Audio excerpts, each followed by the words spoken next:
Meus irmãos, muito boa noite. Que a paz de Deus continue vibrando em nossos corações. Neste curso inicial, aqui na casa, nós vamos então fazer a apresentação da terceira obra da codificação, que é o Evangelho segundo o Espiritismo.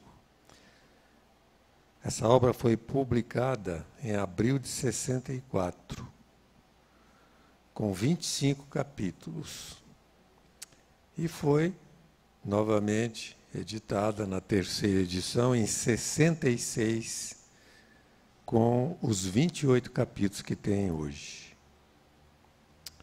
Portanto, a edição atual está fazendo 150 anos neste ano. A inicial, 150 anos, mais 2. O que é o Evangelho segundo o Espiritismo? É um código de leis universais, princípio básico de todas as relações sociais. Então, é um código de leis. Lei é coisa para ser seguida, não é para ser apenas apreciada. Quem fere as leis de uma nação sofre as consequências. Quem fere leis universais também sofre consequências graves. Por isso, nós temos neste código as regras de proceder, tanto na vida privada quanto na vida pública. Esse código é o código das leis morais. Leis morais que regem interesses universais, leis de Deus. Seus artigos, todo código tem seus artigos. Então, este código também tem. São as citações do Cristo, com explicações de Allan Kardec, compatibilizando a compreensão em face da atualidade, da evolução, em praticamente 2 milênios depois que o Cristo falou. E com instruções dos Espíritos. Então, é um código comentado com instruções dos Espíritos superiores também, de valor inestimável. Está na introdução do próprio Evangelho. No CEFAC, nós temos mais de 150 expositores do Evangelho nas nossas escalas. E nestes 2 banners você tem as apresentações através de vários anos de todos os capítulos do Evangelho segundo o Espiritismo. E também no nosso site, no item 7, estudo metódico do ESE, na capa do site, vocês têm disponíveis mais de 1.000, acho que cerca de 1.500 slides, que são utilizados pelos nossos expositores nas suas apresentações. Portanto, é um livro ao qual nós damos uma importância extraordinária aqui no CEFAC. Em todos os estudos, nós temos algo deste código universal. A base do Evangelho segundo o Espiritismo está na Bíblia, no Velho e no Novo Testamento. 14 citações do Velho e 169 do Novo Testamento. Só para vocês terem ideia, uma curiosidade, só do Sermão da Montanha, nós temos Dentro dos 28 capítulos, nós temos 19 com citações diretas do Sermão da Montanha. Além destas citações, nestes 19 capítulos, nós temos outras também. A vida do Cristo pode ser dividida em 5 partes, explica Kardec. Os atos comuns da sua vida, os milagres, as predições, os textos que deram origem aos dogmas da Igreja e o ensino moral. Isso tudo, esta divisão fundamentada nos textos de Mateus, de Marcos, de Lucas e João, que é o Novo Testamento dentro da Bíblia. O objeto exclusivo do Evangelho segundo o Espiritismo é o ensino moral do Cristo. É este o objeto exclusivo. Não trata dos atos comuns, dos milagres, nem das predições, nem dos textos dogmáticos. Mas esses outros textos foram, sim, comentados também por Allan Kardec nas outras obras. Nada do que o Cristo fala pode ser esquecido.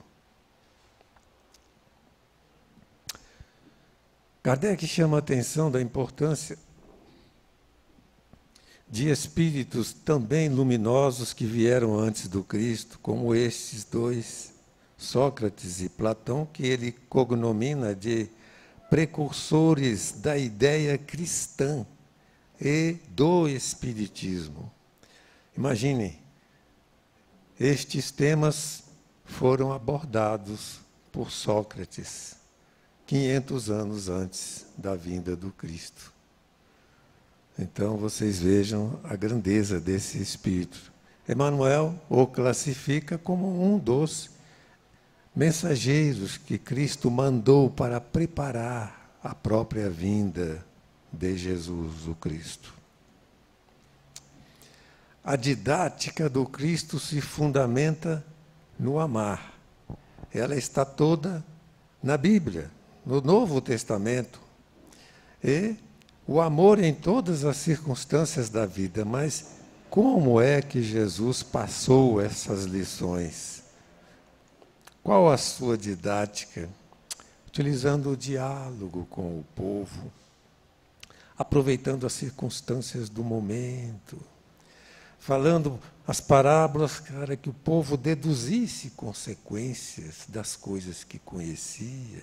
Enfim, coparticipando da vida do povo, ensinando ao povo, ligando-se ao povo, às necessidades do povo e deixando a sua mensagem para sempre, porque tudo o que ele falava era muito observado, porque ele era também muito amado pelo povo pobre, pelo povo simples, e por também alguns dos intelectuais que conseguiram apreender a sua grandeza. Falou de tudo, inspirando a mente humana a procurar, nos altos objetivos da vida, a presença de Deus. Então, estamos aí apreciando alguns slides com os momentos importantes da sua vinda na Terra. Agora vamos ver a didática de Allan Kardec. O que é que fez Kardec com os ensinos morais do Cristo? Ele ordenou esses ensinos pelas regras do proceder do homem, com Deus, consigo mesmo e com o próximo, inicialmente nos 14 primeiros capítulos do Evangelho segundo o Espiritismo. Então, ele fala da lei, da vida futura, das moradas, da justiça, nos 4 primeiros capítulos. Das aflições e consolações, humildade, etc., são as bem-aventuranças. relativas aos interesses do homem consigo mesmo. E depois, o próximo, inimigos, fazer o bem, família. Muito bem. O que significa obedecer a estas regras e proceder corretamente dentro dessas regras? Amar. Amar. Então, nós podemos dizer que nesses 4 primeiros capítulos nós aprendemos, abrimos dentro de nós a possibilidade de amar a Deus realmente.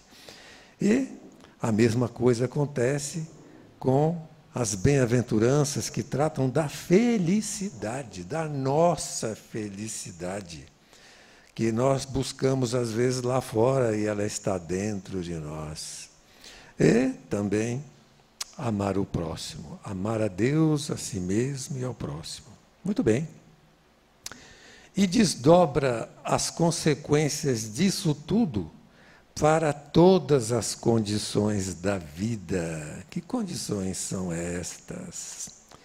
Esse desdobramento se fez nos outros 14 capítulos finais do Evangelho segundo o Espiritismo. E nós vamos tocar muito por cima este assunto daqui para frente. Iniciaremos com este bloco, o bloco número 1, do Amar a Deus, os 4 primeiros capítulos. Passaremos depois para o 2, depois para o 3, e depois finalizando com os últimos 14 capítulos, que são, de certa forma, impossíveis de serem vivenciados se nós não aprendermos os 14 primeiros capítulos. Não nos fortalecermos nele, não entendermos o sentido deles. Capítulo 1 começa destacando dentro desse contexto, que eu vou destacar apenas fatias pequenas e curtas dentro de cada capítulo. Eu destaquei a aliança da ciência com a religião, necessário para amar a Deus na compreensão da sua lei. A ciência, afirma Kardec, e a religião, uma mostra as leis do mundo material, outra as leis do mundo moral, mas se afastam. Eles tentam, de todas as formas, fazer a união das duas. Hoje, então, virou moda. Mas é impossível fazer essa união, afirma Kardec, sem a revelação das leis do mundo espiritual. Então, leis do mundo material, leis do mundo moral e as leis do mundo espiritual necessárias para a real união dessas três. E quem é que fez isso? O Espiritismo, lançando as bases da sua doutrina com o Livro dos Espíritos, depois da comunicação com esse mundo espiritual, com o Livro dos Médiuns, e o Evangelho segundo o Espiritismo, fazendo esse bloco inicial de união da compreensão das leis do mundo espiritual. As leis que regem o universo espiritual são tão imutáveis quanto as que regem o movimento dos astros, destaca Kardec, como a lei da gravidade. Pode ser estudada porque elas se manifestam assim em todas as épocas, em todos os tempos. Não muda. As leis do mundo espiritual não mudam. Vocês querem ver um legado da aliança da ciência com a religião? Essa obra, A Gênese, de Allan Kardec, fazendo a união de todos esses temas que regem os interesses da ciência, da filosofia e da religião. Essa obra também será apresentada a vocês. Capítulo 2, Diálogo de Pilatos com Jesus, abordando a questão da vida futura. És o rei dos judeus? Meu reino não é deste mundo, afirma Jesus. Se o meu reino fosse desse mundo, a minha gente teria impedido que eu caísse nas mãos dos judeus, mas o meu reino ainda não é aqui. A vida futura é o eixo do ensino do Cristo. É isso que ele estava falando a Pilatos. Ele estava falando da vida além da morte do corpo, que é uma vida intensa, plena de ocorrências, plena de fatos, de vivências. Só ela justifica as anomalias da vida terrena e se mostra de acordo com a justiça divina. Vamos para o capítulo 3, correndo, referente às moradas da casa do Pai.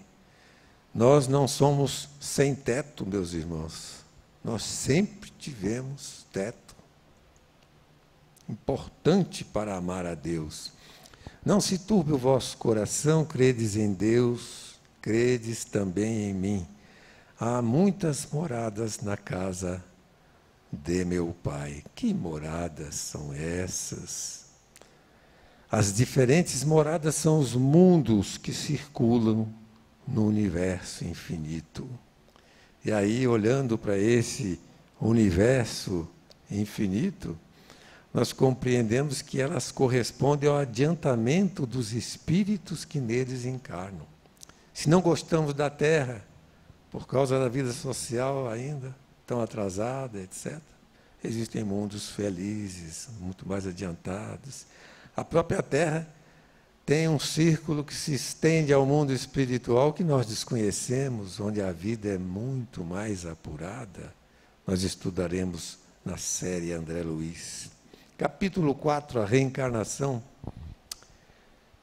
A reencarnação é a base da justiça divina. Sem compreender essa justiça divina, não podemos amar a Deus.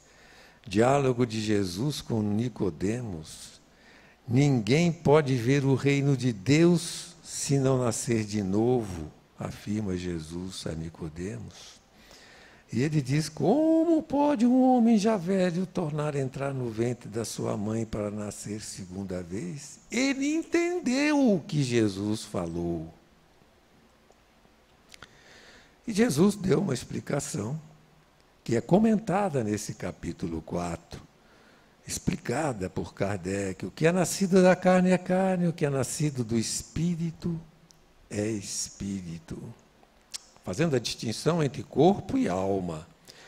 Como pode isso fazer se ele não compreendeu? Hoje nós compreendemos perfeitamente. As obras de André Luiz, inclusive, fazem a descrição completa de um processo integral de reencarnação. Como é que um espírito velho entra no ventre de sua mãe através da união dos sexos e dos gametas masculino e feminino. Só a reencarnação pode dizer ao homem de onde ele vem, para onde vai, por que está na Terra, e justificar todas as aparentes injustiças que a vida apresenta. Muito bem, terminamos então os primeiros 4 capítulos do amar a Deus. Agora vamos ao amar a si mesmo. São as bem-aventuranças de Jesus, felizes. Muito bem. Como educar os nossos sentimentos? Elas falam exatamente sobre o que está dentro de nós, que são os nossos sentimentos. Como educar os nossos sentimentos? Capítulo 5 ao 10. De um modo geral, estudando as próprias imperfeições, nós vemos isso em toda a doutrina espírita. Muito bem. No capítulo 5, os aflitos, as vicissitudes da vida derivam de uma causa, pois que Deus é justo, justa há de ser esta causa. Olha, foi um momento muito importante na humanidade, quando Allan Kardec escreveu isso e explicou isso. A justiça divina é perfeita. Nossos sofrimentos todos, não existe nenhum que não tenham origem em causas justas. Se não é do presente, é do passado espiritual. Capítulo 6, o Cristo Consolador. Meu Pai enviará em meu nome e vos ensinará todas as coisas e fará recordar tudo o que tenho dito. Depois do capítulo da aflição, precisa de consolação. E o Espiritismo é o fundamento básico, com a lógica racional, para consolar o aflito, quando nós estamos em aflição. Encontramos, sim, consolo nos argumentos, nas informações, explicações do Espiritismo. Capítulo 7, os pobres de espírito, que são os humildes. Que Jesus significar que a ninguém é concedida a entrada no reino de Deus sem a simplicidade do coração e humildade de espírito. Que ninguém acredita nisso. Que nós não conseguimos fazer.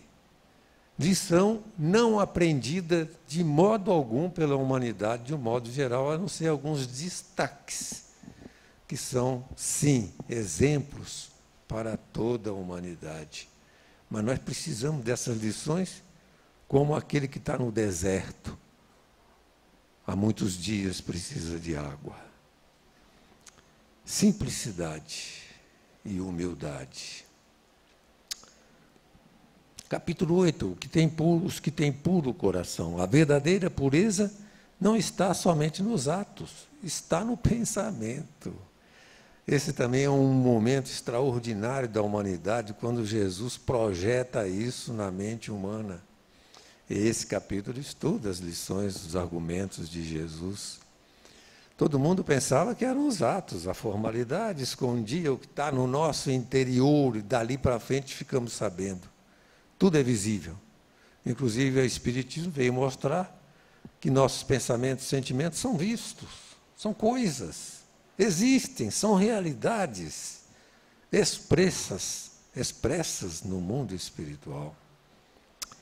O capítulo 9, os que são brandos e pacíficos. Jesus faz da brandura, da moderação, mansuetude, afabilidade, paciência, uma lei. Ele legislou. Ele também podia legislar. E legislou. E acredite se quiser, mas isso que nós estamos lendo é lei. Quem fere esta lei, paga. E nós temos, sim, sempre, muitos exemplos através da revelação, das histórias, especialmente dos que foram, quando nós mesmos não passamos por tribulações, quando ferimos esta lei que Jesus fez decorrente da lei do amor geral.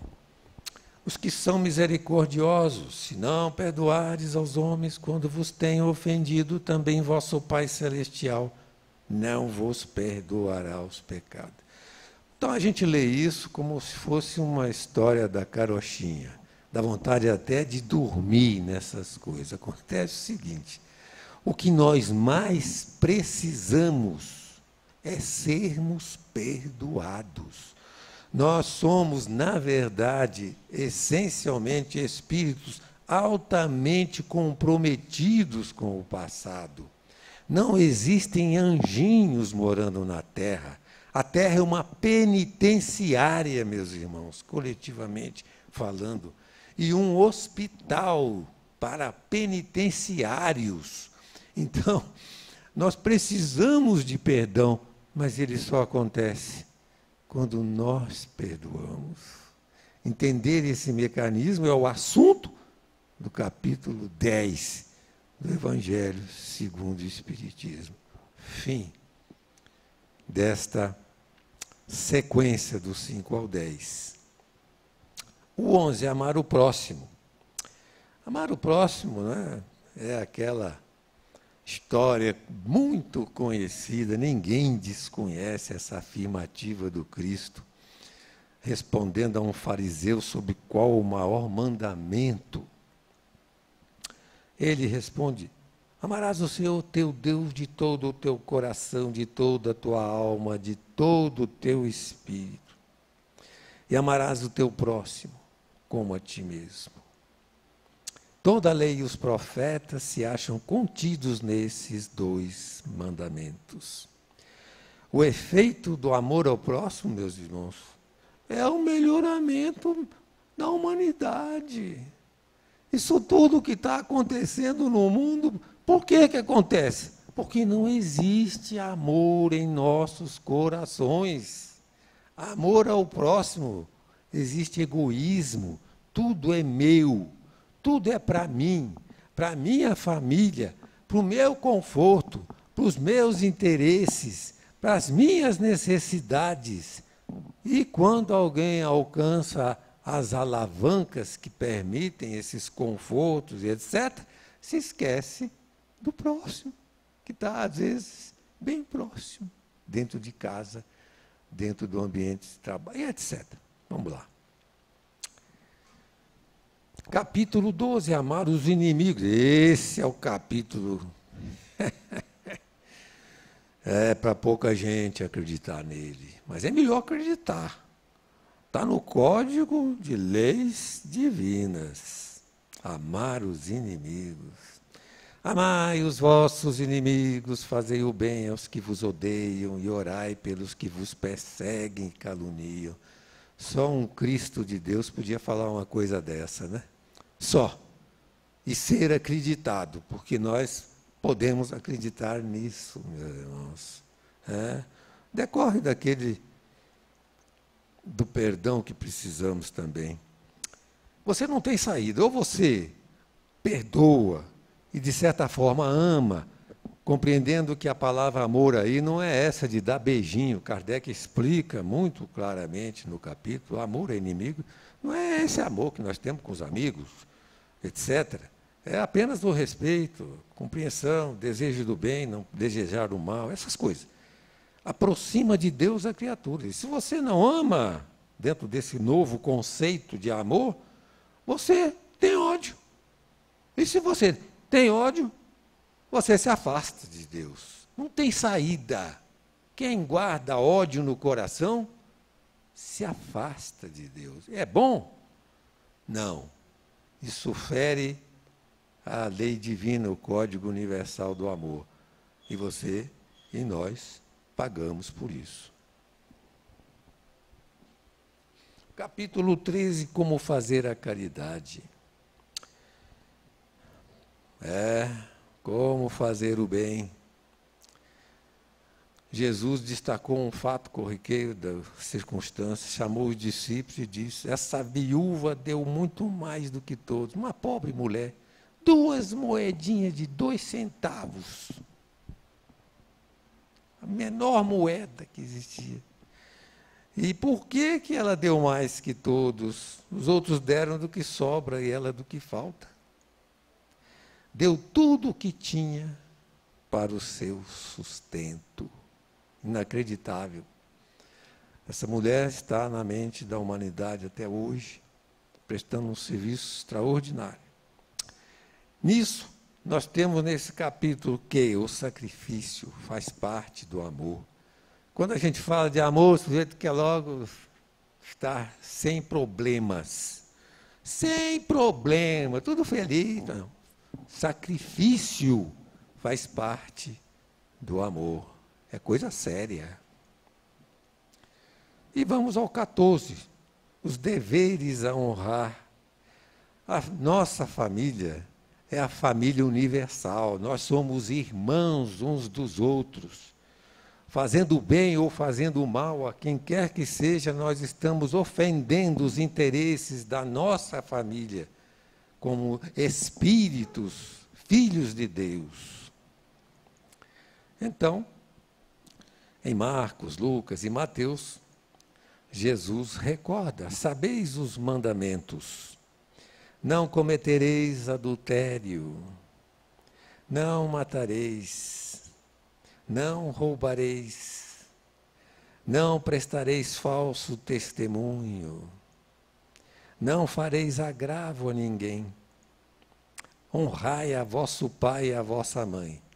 Ele destaca o carinho, o amparo, a presença diante daqueles que nos permitiram a vida na terra. Então, dentro desse conceito geral dos deveres a honrar, destacando Jesus também, honrar o pai e a mãe. A gratidão faz parte do amor. Ingrato não entra no céu, vai direto para o inferno, se é que nós podemos usar uma expressão para sermos bem compreendidos. E é melhor ir para o céu do que ir para o inferno, meus irmãos. Muito bem, terminamos então essa do 11 ao 14. Vamos entrar agora o que foi apresentado até aqui. Apresentamos aqueles conceitos do amar a Deus, amar a si mesmo e amar ao próximo. Capítulos necessários para que amemos a Deus, os 4 primeiros. Amemos a nós mesmos, ou seja, sejamos felizes, do 5 ao 10. E amemos ao próximo, do 11 ao 14. Agora, vamos ver os desdobramentos a todas as condições da vida, capítulo 15 ao 28. As condições da vida são essas, nós temos que aprender, nós temos que enriquecer, trabalhamos para isso, não é ficar rico, poderoso, não, mas temos que enriquecer, até nos conhecimentos, iluminar, abrir a mente, aprender, estudar. Nós temos que ouvir, praticar, trabalhar, raciocinar, verificar, seguir, ensinar, buscar, doar, orar e irradiar. Isso é condição da vida. Todos nós temos, sim, que fazer isso que está aí. Essa relação, inclusive, está no livro Evolução em 2 Mundos, com alguns acréscimos que eu fiz. Isso é obrigação da vida. A vida impõe isso aí para nós. Aí vamos. Em que circunstâncias? É o capítulo 15. Praticando a caridade. Fora da caridade não há salvação. Em tudo o que fazemos, nós temos que aprender. Aprender praticando a caridade. Em todos os relacionamentos, em todos os fatos, em todas as circunstâncias em que nós estejamos presentes, é lei da vida. A caridade deve estar presente em nossos corações, sentimentos, boca, etc. Enriquecer. Para quê? Para servir a Deus e não aos ídolos. Para servir a Deus. Termos, pela conquista do trabalho merecido, colocarmos-nos à disposição de servir a Deus. Ou seja, tudo que temos é de Deus, em essência. E o que temos como aqueles que administram as coisas de Deus, para servir a Deus. Iluminar-se, conseguir conhecimento, abrir a mente na filosofia, na ciência, etc., para ser perfeito. Não é para ficar melhorzinho, não. Esse capítulo é da perfeição. Sede perfeitos, afirmou Jesus. Como perfeito é o vosso Pai que está nos céus. Acredite, se quiser. Se não quiser, não acredite. Mas ele disse isso. Ouvir os chamados. Olha, nós temos chamados de toda a ordem, e somos chamados aqui e acolá, na família, na igreja, no centro espírita, etc. Na mídia, nós temos chamados constantes, apelos ao nosso sentimento, à nossa razão.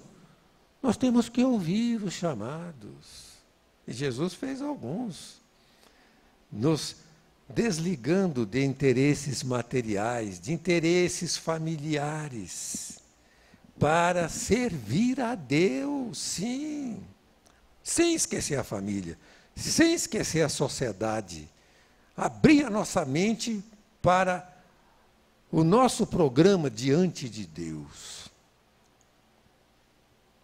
Praticar o remover montanhas, para adquirir fé.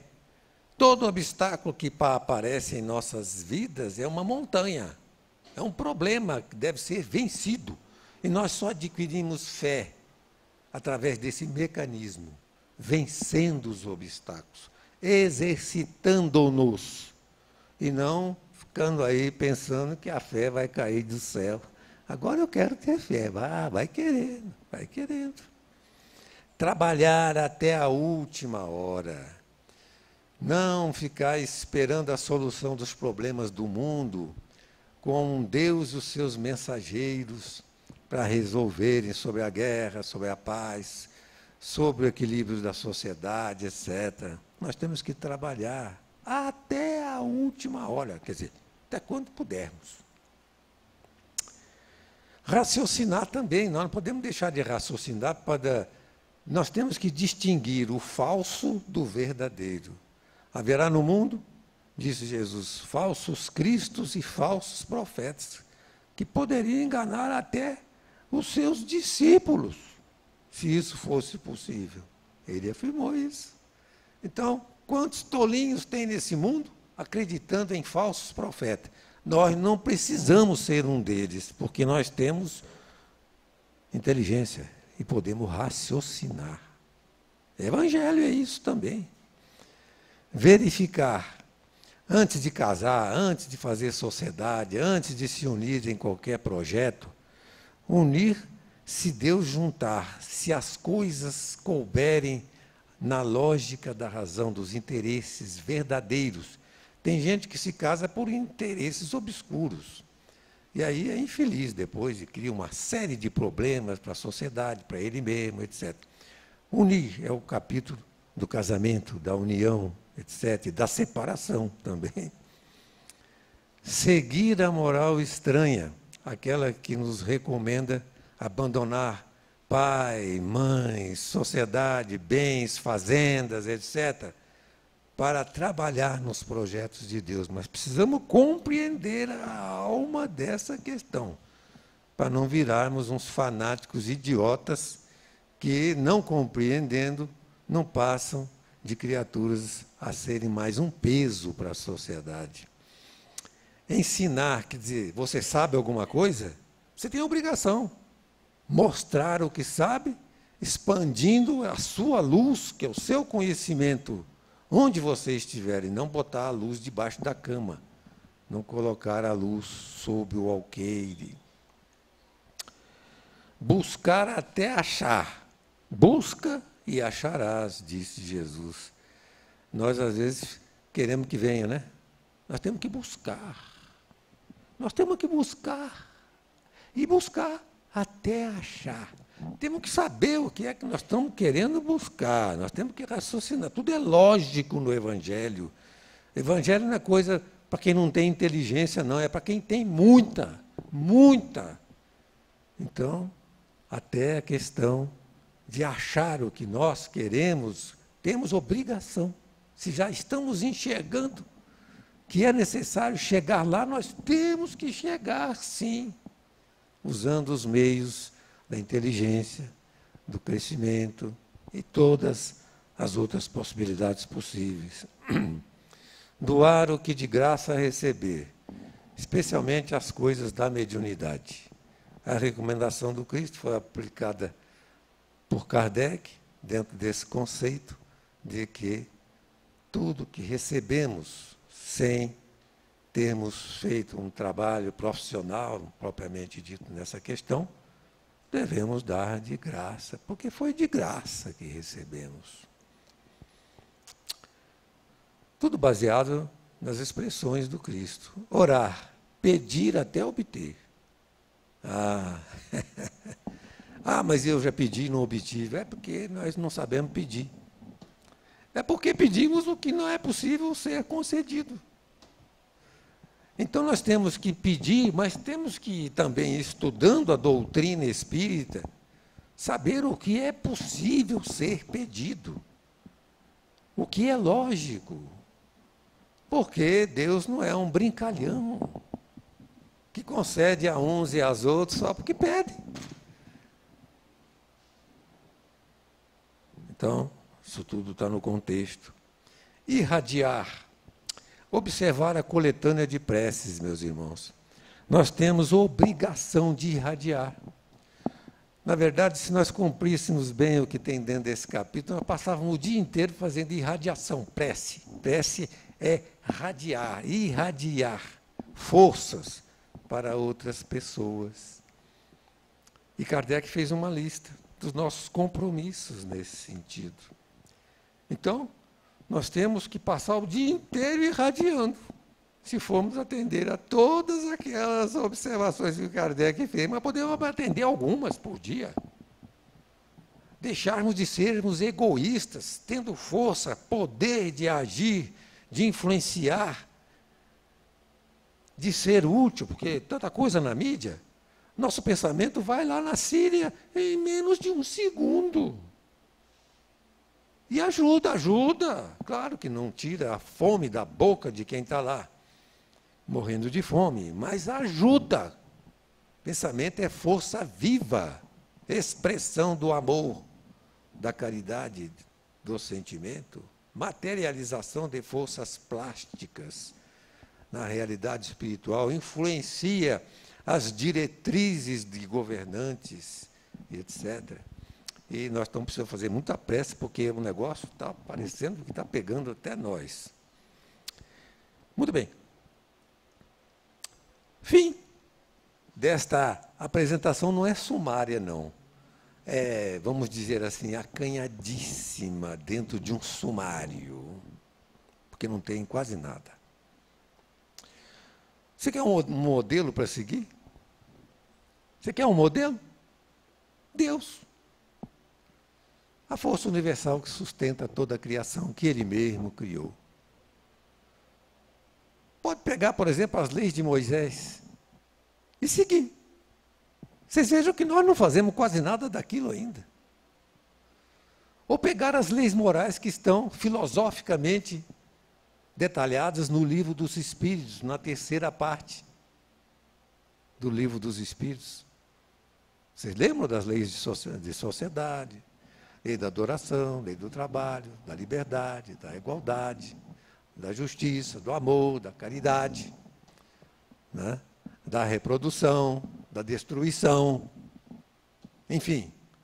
Podemos amar a Deus seguindo aquelas coisas, estudando Deus através de suas leis, filosoficamente, ou podemos fazer isso que fizemos hoje, um exercício de procurar amar a Deus, a nós mesmos e ao próximo, através do exemplo do Cristo e de seus ensinamentos, de suas palavras que refletem inteiramente a lei de Deus, de um modo compreensivo para o povo que somos nós até hoje, de uma forma fácil, luminosa, que entra espontânea e naturalmente na mente da criatura, que se disponibiliza a aprender, porque nós temos que ter essa disposição de aprender. Sem essa disposição, não aprendemos. Prezados irmãos, agradeço a paciência e a atenção de todos. Daniela, aqui. Há na literatura espírita outras obras que nos ajudem a compreender as passagens da Bíblia que não são tratadas pelo Evangelho? Quais? Quer comentar, Daniela? Não? Existem, sim. Existe uma delas que é denominada, que tem o título Os Quatro Evangelhos de Rustem, que trabalha todos os evangelhos. Existe uma outra obra que foi publicada por Antônio Luiz Saião. Se lembra do nome, Gilson? Que também faz esse tipo de estudo. Eu me esqueci o nome da obra. Eu só me recordo que foi o João Ramos que me deu e tem uma dedicatória dele. Estou vendo até a obra na minha frente, só que eu estou vendo a obra sem a capa, porque eu perdi a capa. É por isso que eu não estou lembrando o nome. Né? Tem essa, tem uma outra obra, Parábolas e Ensinos de Jesus, de Caibar Schutel. Né? Elucidações Evangélicas, Nobre Rose, essa sua mente brilhante, Está vendo? A sua idade nova, jovem, não se esquece. Eu já vou esquecendo as coisas, né? Então, essas 3, e tem também outras. Por exemplo, Emmanuel tem 4 obras: Pão Nosso, Vinha de Luz, Caminho, Verdade e Vida, e me esqueci a outra. Que ele trata passagens de Jesus e desenvolve as passagens em pensamentos de grande profundidade. Então, essas aí, não é? O que você poderia, não é, ter aí, inclusive, a gente sempre comenta, isso é um livro de cabeceira. Por exemplo, um livro do culto no lar. Na minha casa, semanalmente, nós temos lá, como livro do culto do lar, sempre 2 dessas obras, porque a profundidade do desenvolvimento das ideias nos leva a reflexões. E essas outras também que eu comentei. Temos também, na obra de Divaldo Franco, né, o Evangelho à Luz da Psicologia Profunda, que também trabalha cada passagem de Jesus de uma forma muito interessante. E em outros livros também, do Divaldo Franco, que agora também, as que Jesus na atualidade, uma coisa assim, trabalha de uma beleza certas passagens de Jesus, com interpretações mais profundas daquele conteúdo, como a do moço rico e de outras parábolas do mestre. É o que mais tem, né, Jussão? Jussão estava falando aqui. É o que mais tem dentro da literatura espírita, livros complementares, explicando, né, essas passagens de Jesus, interpretando, porque a riqueza do mestre, dos ensinamentos do mestre, é uma riqueza tão grande que no ensinamento dele nós podemos tirar tantas lições, tantas interpretações maravilhosas desse ensino moral para o nosso crescimento. Tem outra, o Evangelho, novos aí, a psicologia, mas é uma infinidade de livros sobre os ensinamentos de Jesus.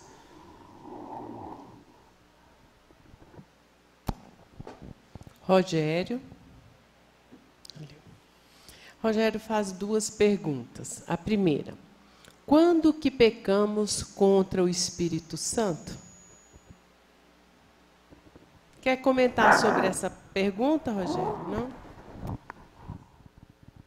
Muito importante essa questão, porque todo pecado vos será perdoado, menos os que cometerdes contra o Espírito Santo. Palavras de Jesus. Então é melhor saber. É melhor saber. Não é? Pecado contra o Espírito Santo é o pecado com a plena consciência do erro que se está cometendo. Nós pecamos muito nas vidas passadas, mas nem sempre sabendo o quão grave era a nossa atitude. Antes da vinda do Cristo, nós já existíamos e vivemos centenas, milhares de encarnações matando uns aos outros, invadindo as suas cidades, roubando os seus bens, etc. Mas aí não sabíamos ainda. Depois de Jesus, começamos a ficar sabendo. E hoje, com a doutrina espírita, a luz dessa, vamos chamar assim, verdade, já brilhou na nossa mente. Nós sabemos o que estamos fazendo. Quando cometemos qualquer deslize perante a lei moral, nós já sabemos. Às vezes ficamos tampando, né, com a opinião do mundo. Ah, o mundo diz isso, etc. Nos escondemos. Mas, em suma, sua pergunta é muito boa, muito útil, muito importante para o nosso futuro, de todos nós. E todo o pecado contra o Espírito Santo é saber que está pecando, ou que está errando, ou que está, etc., e fazer. esse não tem perdão, não é? Mas isso é uma força de expressão também que Jesus utilizou, porque tudo é perdoado. Só que não ter perdão significa entrar na lei de talião. Fez, olho por olho, dente por dente. Já os pecados, sem a plena compreensão do que está se fazendo, a lei é mais suave e nós podemos pagar de outra forma, com trabalho, com sacrifício, com luta, com dor, etc., mas de outra forma. Senão, olho por olho, dente por dente. Essa é a interpretação que alguns pensadores ilustres fazem desta questão. A segunda pergunta do Rogério é: e qual o significado de não sermos perdoados?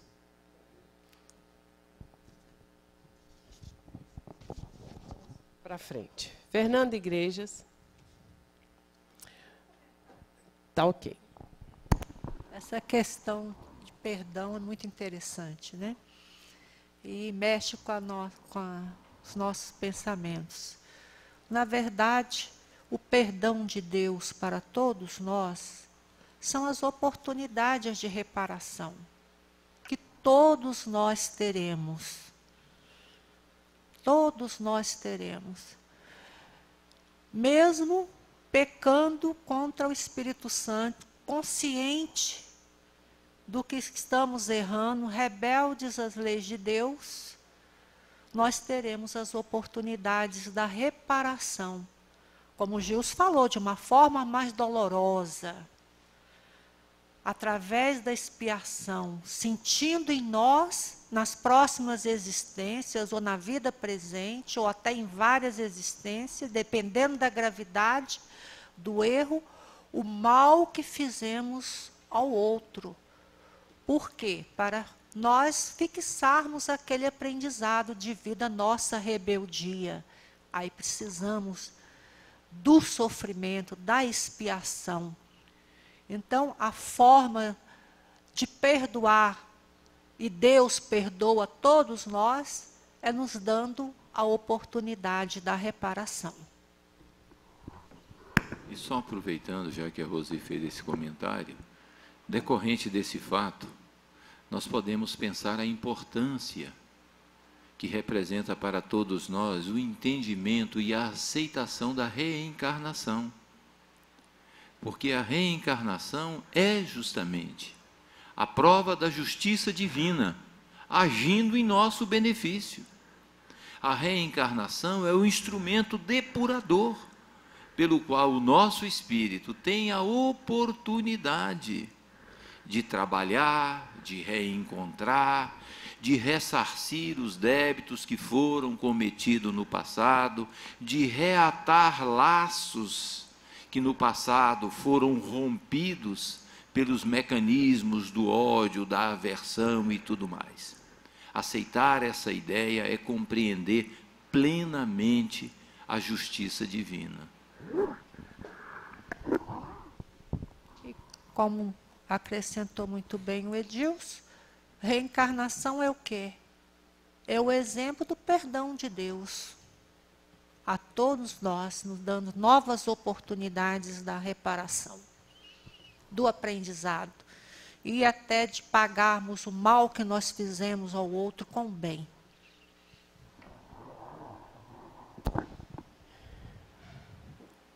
Fernando faz a seguinte pergunta. A palestra deixou claro o convite para uma urgente e necessária transformação do homem para o bem. O que a doutrina espírita tem a nos falar no intuito de nos motivar, especialmente naqueles momentos quando parece que damos um passo adiante e ainda vacilamos em outros? Quer comentar, Fernanda? Não?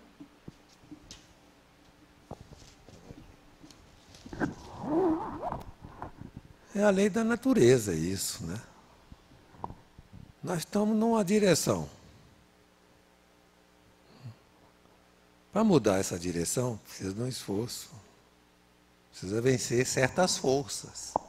Até na matéria é assim.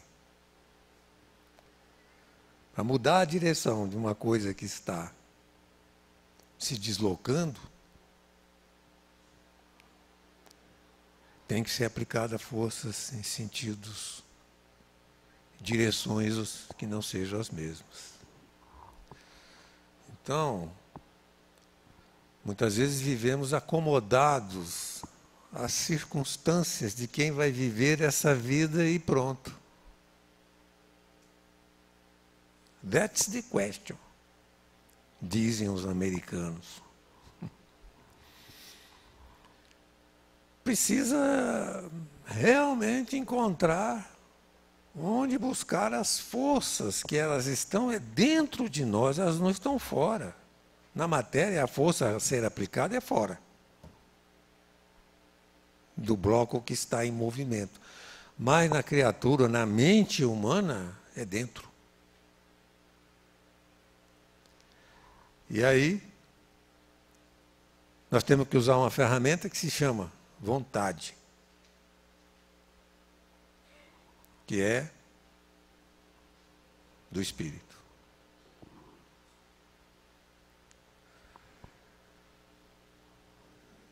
Fazendo pequenos exercícios, né? Vencendo coisas pequenas. Né? Fora da caridade não há salvação. Vocês lembram desse capítulo 15. Tudo o que fizermos deverá ser feito com caridade. Então, tudo, todos os gestos, todas as conversas, todos os contatos, tudo, etc. É a lei. Então, nós não vamos conseguir fazer isso. Claro que não. Mas, conscientizados disso, vamos começar a prestar atenção. Fazendo pequenas coisas. Daqui a pouco estamos fazendo coisas mais difíceis, etc. Mas tem gente que é forte e corajoso. Ele começa e faz grandes coisas também.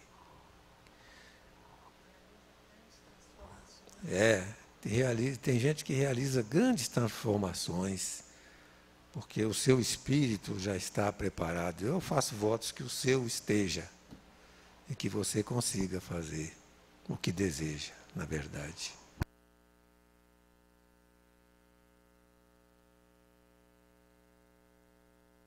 Beatriz, ali.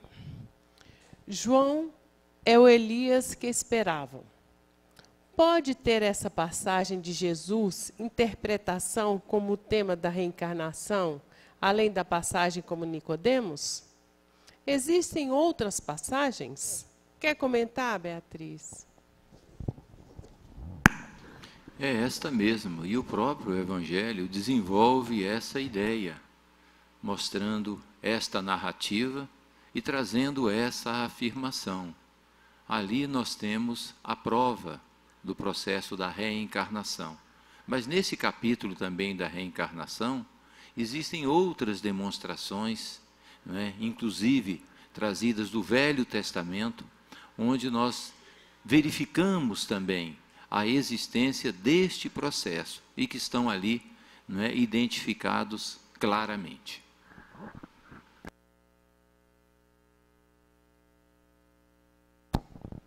Alessandra, lá atrás.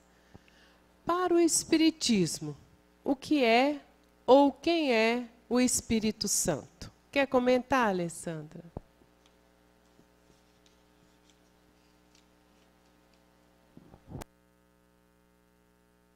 Nesse texto que nós comentamos sobre o pecado do Espírito Santo, é o nosso espírito. O nosso espírito é uma coisa sagrada, né? Criação de Deus. O espírito não morre, tem vida eterna. É uma coisa assim que nós ficamos... É luz, não é matéria propriamente como nós imaginamos matéria. Não é o corpo espiritual. Está por trás de tudo. É filho de Deus, etc. Mas dentro da mesma nomenclatura, Espírito Santo, são classificados os Espíritos do Senhor que vieram trazer as mensagens do alto. Então, são duas formas de se alocar a ideia em Espírito Santo. E quem tiver interesse em ler um pouco a esse respeito, dentro desta linha de pensamento que o Gilson acabou de responder, a obra A Divina Epopeia, que foi escrita em vida por Francisco Leite de Bittencourt Sampaio, não é? Ele escreveu todo o livro de João, o Evangelho de João, em versos 1 decassílabos. E ele diz que aquele livro de João é uma verdadeira epopeia. Ele então desenvolve nesta obra, explicando a ideia de Espírito Santo, justamente isso que o Gilson acabou de colocar. Quem tiver interesse, pode ir lá na obra A Divina Epopeia e encontrará o desenvolvimento desta ideia. Estamos sem perguntas. Sem, com S ou com C? Com S.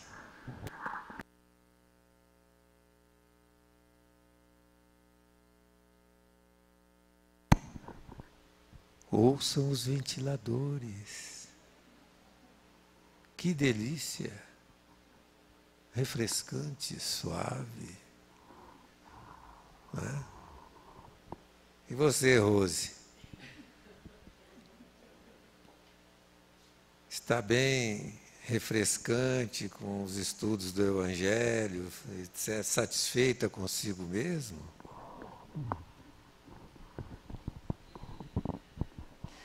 Eu estava até comentando aqui, com a apresentação do Gilson, essa caminhada que ele fez, né? Eu estava ali me emocionando, porque eu até comentei que o Evangelho é para a gente ajoelhar e chorar, né? Porque que coisa maravilhosa são os ensinamentos de Jesus, trazidos pela racionalidade de Kardec, colocando os seus comentários, os esclarecimentos dos espíritos, mostrando a riqueza dos ensinamentos do Mestre, que podem ser aplicados em todas as circunstâncias da nossa vida, tendo dúvida de como devemos agir em qualquer situação. Vamos lá no Evangelho. Nós vamos encontrar ajuda de como devemos agir diante dessa ou daquela situação nas nossas vidas. É uma bênção de Deus. Eu me emociono com o Evangelho. Cada vez que a gente lê, pensando, estudando, a gente descobre riquezas ali dentro daquele ensinamento. Agora, não estou satisfeita ainda comigo mesmo, né? Comigo mesma, apesar dos esforços e de tantos ensinamentos maravilhosos, a gente fica ali, naquela luta, tentando colocar em prática em todos os dias, na convivência diária, no lar, na sociedade, no trabalho, uns com os outros, esses ensinamentos de Jesus, né? Nem sempre a gente consegue, igual o Gilson colocou, mas acredito que já existe em nós, quando começamos a estudar essa obra, a lê-la, a vontade sincera, né? De fazer esforços, de lutar contra o nosso orgulho, contra o nosso egoísmo, que ainda é tão grande. E aos poucos ali a gente vai conseguindo, com as pequenas coisas. Nem sempre a gente consegue, aí a gente se cobra, né? Porque já tem o conhecimento, fica danado com a gente. Poxa vida, o mestre ensinou isso e eu tinha que agir dessa forma, ainda não consegui. Mas a gente tira a lição, se fortalece para que na próxima oportunidade a gente consiga se sair melhor. É assim, no estágio evolutivo em que a gente se encontra. É esforço o tempo todo para esforço em exercitar o tempo todo os ensinamentos de Jesus. Agora, vale a pena. Vale a pena. Porque quando a gente consegue, a gente se sente tão bem, tão feliz, tão realizado, pensa, nossa, o caminho é esse mesmo.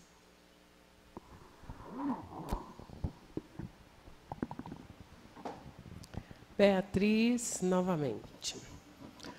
Qual a visão espírita sobre o livro de João, o Apocalipse? Quer comentar, Beatriz? Quer? Leva lá para mim, Lorival, fazendo favor.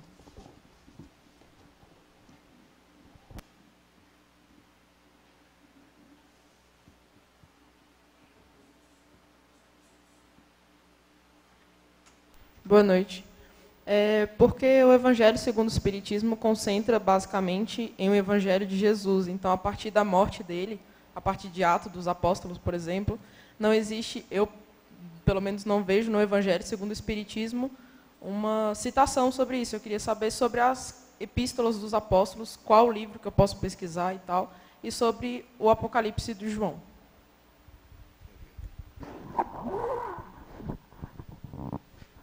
Bom, o Evangelho segundo o Espiritismo, como eu expliquei, é fundamentado no ensino moral do Cristo, exclusivamente. São os princípios que estabelecem a lei universal. O que fizeram os apóstolos, em Atos dos Apóstolos? Desenvolveram esses princípios conforme a sabedoria deles. Fizeram o que Kardec fez. De uma outra forma, Kardec não fez epístolas, como Paulo. Kardec desenvolveu o ensino moral do Cristo dentro de um critério, de um conceito, de uma ideia que eu fiz um esboço conforme visão pessoal, estabelecendo coisas objetivas que são claras, que qualquer um pode identificar. Paulo fez isso, e os outros faziam as suas epístolas maravilhosas, cheias de conceitos de luz, de vida eterna, etc., mas todos eles simplesmente inspirados no que disse Jesus, para se comportarem como Jesus ensinou, que é o que o Evangelho segundo o Espiritismo fez dentro do critério da modernidade com Allan Kardec. Quanto ao Apocalipse de João, a questão de como se faz previsão, Kardec fez pela primeira vez no mundo um estudo científico, como é que pela captação das ondas mentais os espíritos podem fazer previsão do futuro. Isso está lá na Gênese.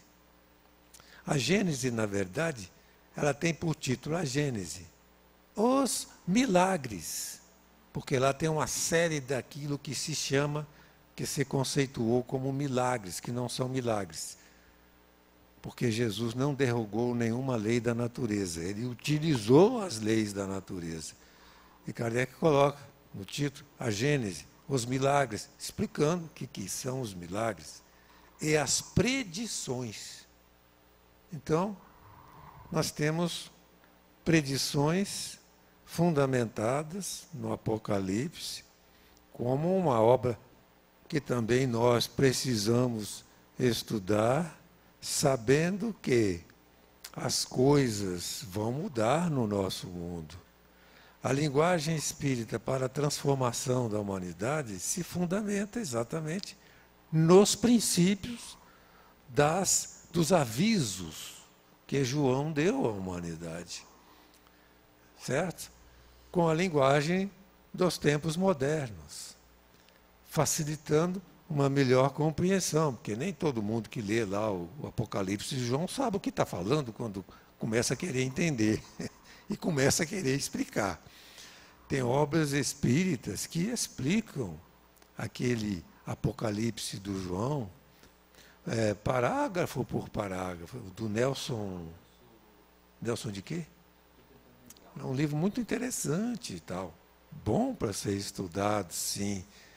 Porque tudo que Jesus falou, tudo que João inspiradamente viu desdobrado do corpo físico, ele acontecerá dentro de uma forma. Aquilo tudo é simbolismo. Nós sabemos interpretar todos os simbolismos daquela mensagem. Tem gente que acha que é capaz e está fazendo interpretações por aí. Então, é matéria séria, matéria divina. Jesus também utilizou o simbolismo em muitas das suas expressões, quando ensinava as questões relativas ao comportamento, à moral, etc.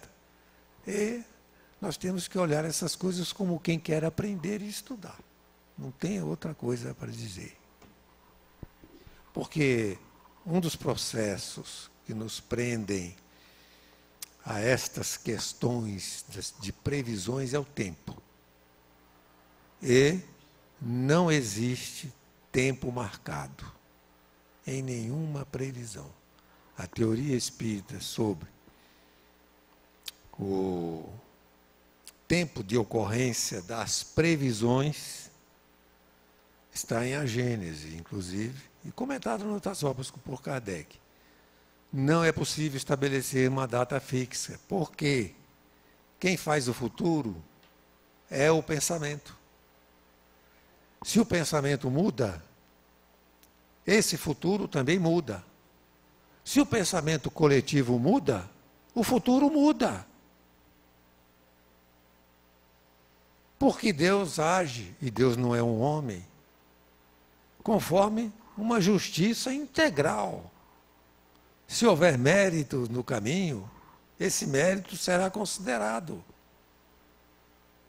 Mas existem leis fatais, tais quais a do progresso. Se não houver acontecimentos que justifiquem que, através do amor, da fraternidade, do entendimento, se realize o progresso, ele vai ser realizado, porque é fatal com a dor, com o sofrimento, com a destruição, né? De um modo que talvez não fosse necessário. Então, para interpretar essas passagens todas, é preciso muita, digamos, muito estudo, muita reflexão, muito amadurecimento dentro dos quadros que essas revelações informam. Agora, é muito mais fácil para nós estudar o Evangelho do bem, do amor, do perdão. Esse é fácil. Não tem simbolismo, não tem nada. Perdoa o seu inimigo, ama o seu inimigo. Perdoa aquele que te fez mal. Ora pelo que te persegue e te calunia. Já pensou? Não tem dúvida, é tudo fácil, tudo simples. Por isso que o Evangelho, segundo o Espiritismo, é a obra que nós precisamos aprender. Né? Porque a lei vai ser cumprida. E nós precisamos obedecer à lei. Né? Pergunta muito boa, muito interessante. Nos faz refletir sobre também outros limites que a nossa mente deve, sim, sempre estar alerta e procurando alcançar. Rogério pergunta: existem livros que são recomendados para leitura antes e cursos no Cefac? Se sim, encontramos no site? Quer comentar, Rogério? Não? A literatura, ela vem bem ao encontro das próprias necessidades de cada pessoa.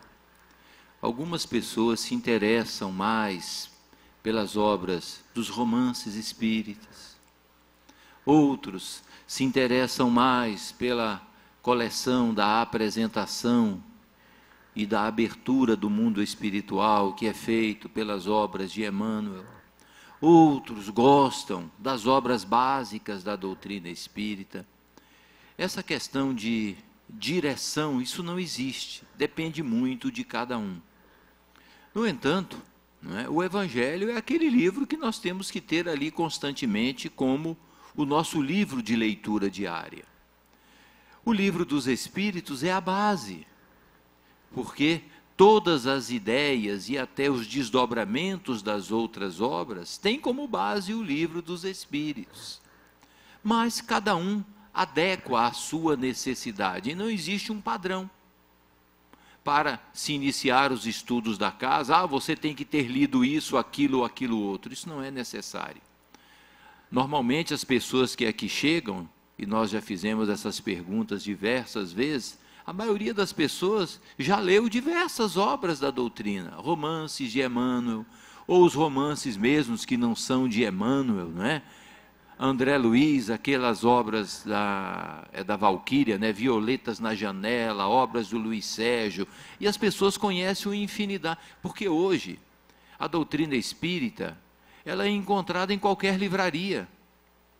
Há algum tempo atrás, você só encontrava os livros espíritas quando você vinha numa casa espírita. Hoje em dia, você pode ir em qualquer grande livraria do Distrito Federal ou de qualquer lugar do mundo que você verá ali expostos livros espíritas, que atendem aí à necessidade de todas as pessoas. No dia a dia da sociedade, caminhando, não é, pela nossa sociedade, nos diversos ambientes, não raro nós encontramos uma pessoa com a obra espírita na mão, porque isso já passou a fazer parte do dia a dia das pessoas. Portanto, fica aí a critério de cada um. Não temos perguntas.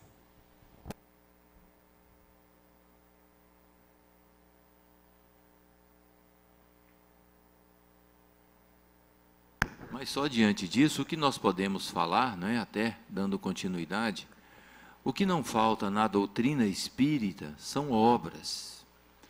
As obras, por exemplo, de André Luiz, as obras que vieram pela mediunidade de Francisco Cândido Xavier, os romances que, na verdade, são a história do cristianismo, as obras, não é, que tratam das questões da mediunidade, não é, as questões morais, as obras que trazem as mensagens consoladoras. Olha, quem quiser, não faltam obras na doutrina espírita.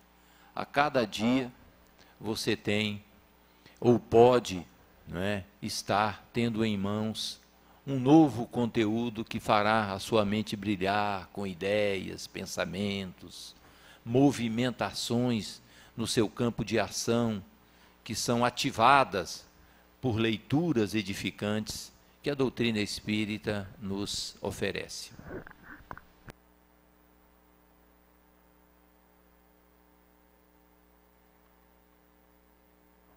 Eu queria aproveitar, Gil, você fez uma pergunta para nossa amiga Rosimere, e quando não tem pergunta, a Rosimere sempre é a bola da vez, né?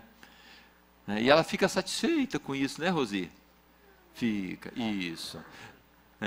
Mas fica, não fica, Rosi? Eu fico satisfeita, porque eu sei que as perguntas que eles fazem para mim, na verdade, é apenas um motivo para desenvolver as ideias, né? E o nosso conteúdo de estudo. E eu tento contribuir dentro das minhas limitações, né? Eles têm essa didática, uma forma de didática, viu?